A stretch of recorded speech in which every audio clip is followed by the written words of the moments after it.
ಕೃಷ್ಣ ಸಹಕಾರಿ ಸಕ್ಕರೆ ಕಾರ್ಖಾನೆ 5 ವರ್ಷಕ್ಕೋಸ್ಕರ ಇವತ್ತು ಚುನಾವಣೆ ನಡೀತಾ ಇದೆ.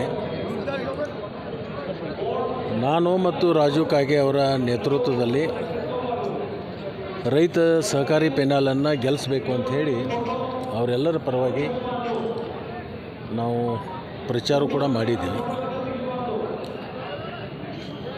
ಬಹುತೇಕ ತಾಲೂಕದಲ್ಲಿರ್ತಕ್ಕಂಥ ಎಲ್ಲ ಮತದಾರರು ರೈತ ಪೆನಲನ್ನು ಗೆಲ್ಲಿಸ್ತೀವಿ ಅಂತಕ್ಕಂಥ ಒಂದು ಆತ್ಮವಿಶ್ವಾಸವನ್ನು ನಮ್ಮ ಮುಂದೆ ವ್ಯಕ್ತಪಡಿಸಿದ್ದಾರೆ. ನನಗೂ ಕೂಡ ಆತ್ಮವಿಶ್ವಾಸ ಇದೆ. ರೈತ ಸಹಕಾರಿ ಪೆನಲು ಭಾಳ ದೊಡ್ಡ ಅಂತರದಿಂದ ಈಗಾಗಲೇ ಒಂದು ಗೆದ್ದು ಬರುತ್ತೆ. ಆಮೇಲೆ ಈಗಾಗಲೇ ಒಂದು ಅವಿರೋಧ ಆಗಿದೆ. 12 ಅಭ್ಯರ್ಥಿಗಳನ್ನು ಗೆಲ್ಲಿಸ್ಬೇಕಾಗಿರ್ತಕ್ಕಂಥದ್ದಿದೆ. ಯಾವುದೇ ಥರದ ಆತಂಕ, ಭಯ ಅಥವಾ ಯಾವುದೂ ಇಲ್ಲ. ಭಾಳ ಕ್ಲೀನ್ ಶೀಪ್ ಮಾಡ್ತೀವಿ ಅಂತಕ್ಕಂಥದ್ದು ನಮಗೆಲ್ಲರಿಗೂ ಆತ್ಮವಿಶ್ವಾಸ ಇದೆ. ಜನರ ಆಶೀರ್ವಾದ ಮಾಡ್ತಾರೆ ಮತ್ತು ಜನರ ವಿಶ್ವಾಸವನ್ನು ನಾವು ಕಾಯ್ಕೊಂಡಿದ್ವಿ. ಆ ಒಂದು ಹಿನ್ನೆಲೆಯಲ್ಲಿ ರೈತರು ನಮ್ಮ ಕೈ ಬಿಡಲ್ಲ ಅಂತಕ್ಕಂಥ ಸಂಪೂರ್ಣ ಭರವಸೆ ನಮಗಿದೆ ಮತ್ತು ನಮ್ಮ ಪೆನಲ್ ಗೆದ್ದು ಬರುತ್ತೆ. ಸರ್, ಕಳೆದ 20 ವರ್ಷದಲ್ಲಿ ಈ ಪರಿ ಚುನಾವ ಆಗಲಿಲ್ಲ ಸರ್. ಇಷ್ಟೇ ಯಾಕೆ ಬರೀ ಜಿದ್ದಾಜಿದ್ದಿನ ಕಣಕ್ಕೆ ಬಂದಿದೆ? ನನಗೇನು ಜಿದ್ದಾಜಿದ್ದಿ ಅನಿಸಿಲ್ಲ. ಪ್ರತಿ ವರ್ಷ ಚುನಾವಣೆ ಆಗುತ್ತೆ, 5 ವರ್ಷಕ್ಕೊಂದ್ಸರಿ. ಯಾವುದೇ ಥರದ ನನಗೇನು ಜಿದ್ದಾಜಿದ್ದಿ ಅನಿಸಿಲ್ಲ. ಭಾಳ ಸರಳವಾಗಿ ಅತ್ಯಂತ ಬಹುಮತದಿಂದ ಆರಿಸಿ ಬರ್ತಾರೆ ಅನ್ನತಕ್ಕಂಥ ವಿಶ್ವಾಸ ನಮಗಿದೆ. ಅರೆ, ಎಲ್ಲೋ ಒಂದು ಕಡೆ ರಮೇಶ್ ಜಾರಕಿಹೊಳಿ ನಿರಾಶೆ ಆಗುತ್ತೆ ಅಂತ ನೋಡ್ರಿ. ಯಾಕಂದರೆ ಅವ್ರು 0% ಬಡ್ಡಿ ತರ್ತೀನಿ, ನಾನು ಪೆನಲ್ ಗೆದ್ರಿ ಅಂತ ಹೇಳಿದ್ದಾರೆ. ಈ 0% ಇಲ್ಲ, ಅವ್ರ ಪೆನಲ್ಲೂ ಇಲ್ಲ, ಎಲ್ಲೋ ಒಂದು ಕಡೆ ನಿರಾಶೆ ಆಗುತ್ತೆ ಅಂತ ಅದನ್ನು ಅವರೇ ಹೇಳ್ಬೇಕು. 0% ಏನು ಹೇಳಿದಾರೋ ಅದನ್ನು ಅವರೇ ಉತ್ತರ ಕೊಡಬೇಕು. ಅಮಿತ್ ಶಾ ಅವರಿಂದ, ಅದೇ ಕೇಂದ್ರದಿಂದ ಅಮಿತ್ ಶಾ ಅವ್ರ ಕಡೆಯಿಂದ ಇದಕ್ಕೆ ಶೂನ್ಯ ಬಡ್ಡಿ ದರದಲ್ಲಿ ಸಾಲವನ್ನು ತರ್ತೀನಿ ಅಂತ ಹೇಳಿದರು.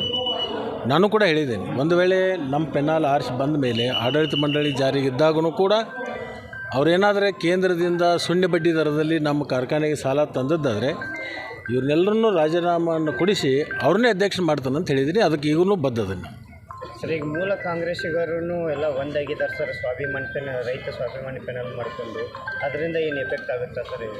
ಮೂಲು ಹೊಸದು ಹಳೇದು ಹಸೋದು ಅಂತಕ್ಕಂಥದ್ದಿಲ್ಲ. ಎಲ್ಲರೂ ನಮ್ಮ ಜೊತೆಗೇ ಇದ್ದಾರೆ. ಒಬ್ಬಿಬ್ಬರು ಆತ್ಮ ತೃಪ್ತಿ ಇಲ್ಲದಕ್ಕೆ ಕೆಲವೊಬ್ರು ಯಾರಾದರೂ ಹೋಗಿರ್ಬೋದು. ಅದ್ರ ಬಗ್ಗೆ ಭಾಳ ನಾವೇನು ತಲೆ ಕೆಡಿಸ್ಕೊಳ್ಳೋದಿಲ್ಲ. ಅವರೆಲ್ಲ ಆವತ್ತು ನಡೆದೂ ಕೂಡ ನಾನು ಕಾಂಗ್ರೆಸ್ ಸೇರಿದಂಗೆ ಹಿಡ್ಕೊಂಡು ಅಸಮಾಧಾನ ಅವರಲ್ಲಿ ಇದ್ದೇ ಇತ್ತು. ಈಗ ಹೊರಗೆ ಬಂದಿದೆ ಅಷ್ಟೇ. ಅವತ್ತೂ ಅವರು ಈ ಸ್ವಇಚ್ಛೆಯಿಂದ ಬಂದಿರತಕ್ಕಂಥದ್ದಲ್ಲ. ಅವ್ರಿಗೂ ಕೂಡ ಪಕ್ಷದ ಒಂದು ಚೌಕಟ್ಟಿನಲ್ಲಿ ಇರಬೇಕು ಅಂತೇಳಿ ಇದ್ದದ್ದು ಅಷ್ಟೇ. ಅದನ್ನು ಬಿಟ್ಟರೆ ಏನು ಬೇರೆ ಅವತ್ತೂ ಅವ್ರು ಯಾರ್ಯಾರು ಕೂಡಿದ್ರು ಇವತ್ತು ಅವರು ಕೂಡಿದ್ದಾರೆ. ಅದರಿಂದ ಏನು ಭಾಳ ದೊಡ್ಡ ವ್ಯತ್ಯಾಸ ಇಲ್ಲ. ಆನೆ ಪ್ರಮಾಣಕ್ಕೆಲ್ಲ ಕರಿತಾ ಇದ್ದಾರೆ ಸೌದಿ ಅವ್ರನ್ನ. ಆನೆ ಪ್ರಮಾಣಕ್ಕೆಲ್ಲ ಕರಿತಾ ಇದ್ದಾರೆ ಗಜಾನನ ಮಂಗಸೂಳಿ ಅವರು. ಏನು ಆನೆಗಿನಿ ಏನೋ ಮಾತು ಕೊಟ್ಟಿದ್ರಿ ಅಂತೆ ನೀವು ಅವರಿಗೆ? ಏನು, ನಾನು ಯಾವುದೇ ಮಾತು ಕೊಟ್ಟಿಲ್ಲ. ನಾನು ಯಾವುದೇ ಅಂತ ಆಶ್ವಾಸನೆ ಕೊಡೋಕೆ ನಾನೇನು ಹೈಕಮಾಂಡು ಅಲ್ಲ. ಅವರು ಹೈಕಮಾಂಡ್ ಕೇಳ್ಕೋಬೇಕು. ಅದನ್ನೇನಾದರೂ ಅವ್ರಿಗೆ ಆಶೆ ಇದ್ದರೆ ಅದನ್ನು ಈಡೇರಿಸುವಂಥ ಕೆಲಸ ಮಾಡಲಿ. ನಾನೇನು ಆನೆಯೂ ಇಲ್ಲ, ಪ್ರಮಾಣವೂ ಇಲ್ಲ. ನಾನೇನು ಅವ್ರಿಗೆ ಆಶ್ವಾಸನೆಯೂ ಕೊಟ್ಟಿಲ್ಲ. ಸರ್, ಎಷ್ಟು ಟೋಟಲ್ ಸರಿ? ಸುಮಾರು ಕೋರ್ಟ್ನಿಂದ ಬಂದದ್ದು ಎಲ್ಲ ಸೇರಿಕೊಂಡು ಸುಮಾರು 10,000ವರೆಗೆ ಆಗುತ್ತೆ. ಅದರಲ್ಲಿ ಒಂದು 8,000ವರೆಗೆ ಮತದಾನ ಆಗ್ಬೋದು ಅಂತ ಒಂದು ನಿರೀಕ್ಷೆ ಇದೆ. ಸರ್, ಯತೀಂದ್ರ ಅವರ ಹೇಳಿಕೆ ಸದ್ಯ ಈಗ ರಾಜ್ಯಾದ್ಯಂತ ಒಂದು ರೀತಿ ಚರ್ಚೆ ಗ್ರಾಸವಾಗಿದೆ. ನಿನ್ನೆನೂ ಕೂಡ ನಾನು ಹೇಳಿದ್ದೀನಿ, ಅವರವರು ವೈಯಕ್ತಿಕ ಅಭಿಪ್ರಾಯಗಳು ಹೇಳಲಿಕ್ಕೆ ಏನು ತಪ್ಪಿಲ್ಲ, ಹೇಳ್ಬೋದು. ಆದರೆ ಏನೇ ಇದ್ದರೂ ಸಹಿತ ನ್ಯಾಷನಲ್ ಪಾರ್ಟಿಗಳು ಅದು ನ್ಯಾಷನಲ್ ಲೆವೆಲ್ದಲ್ಲಿ ಡಿಸೈಡ್ ಆಗುತ್ತೆ.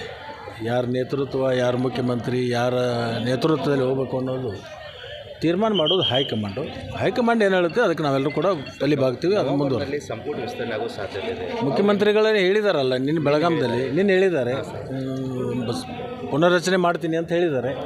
ಅದು ಮೊದಲು ಗೊತ್ತಿದ್ದದ್ದು ವಿಷಯ. ಈಗ ಅವರು ಓಪನ್ ಆಗಿ ಹೇಳಿದ್ದಾರೆ. ತಾವು ಅದ್ರ ಬಗ್ಗೆ ಏನಾದರೂ ಆಕಾಂಕ್ಷೆ ಸಚಿವ ಸ್ಥಾನ ಆ ಸಂದರ್ಭ ಬರಲಿ, ಅವಾಗ ಅದ್ರ ಬಗ್ಗೆ ಪ್ರತಿಕ್ರಿಯೆ. ನಾನು ಡಿಸೆಂಬರ್ ಕಳೆದ ಮೇಲೆ ಜನವರಿಯಲ್ಲಿ ಶುಕ್ರದೇಶ ಬರ್ತದೆ ಅಂತ ಹೇಳಿದ್ದು ನಿಜ. ಅದು ಬರುತ್ತೆ, ಅದರಲ್ಲಿ ಯಾವುದೂ ಕೂಡ ಆತಂಕ ಬೇಡ. ಸೋಷಿಯಲ್ ಮೀಡಿಯಾದಲ್ಲಿ 15 ದಿನ ಉಳಿತು ನಮ್ಮ ಶಾಸಕರು ಸಚಿವರಾಗೋಕ್ಕೆ ಅಂತ ಹರ್ಷ. ಸೋಷಿಯಲ್ ಮೀಡಿಯಾದಲ್ಲಿ ನೋಡಿ, ಈಗ ಯತೀಂದ್ರ ಹೇಗೆ ಹೇಳಿದಾರೋ ಹಂಗೆ ನಮ್ಮ ಫಾಲೋವರ್ಸ್ನು ಕೂಡ ನಮ್ಮದ ಬಗ್ಗೆ ಹೇಳ್ತಿರ್ತಾರೆ.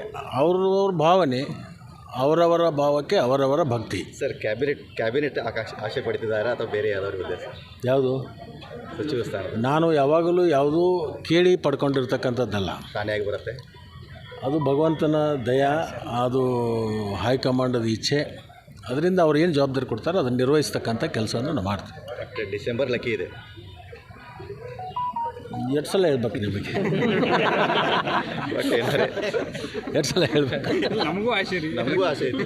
Thank you. ನನ್ನ ಬಗ್ಗೆ ಅಭಿಮಾನ ಇಟ್ಕೊಂಡಿದ್ದಕ್ಕೆ ನಿಮ್ಮೆಲ್ಲರಿಗೂ ಕೂಡ ತುಂಬ ಹೃದಯದ ಧನ್ಯವಾದಗಳು. Okay sir, thank you.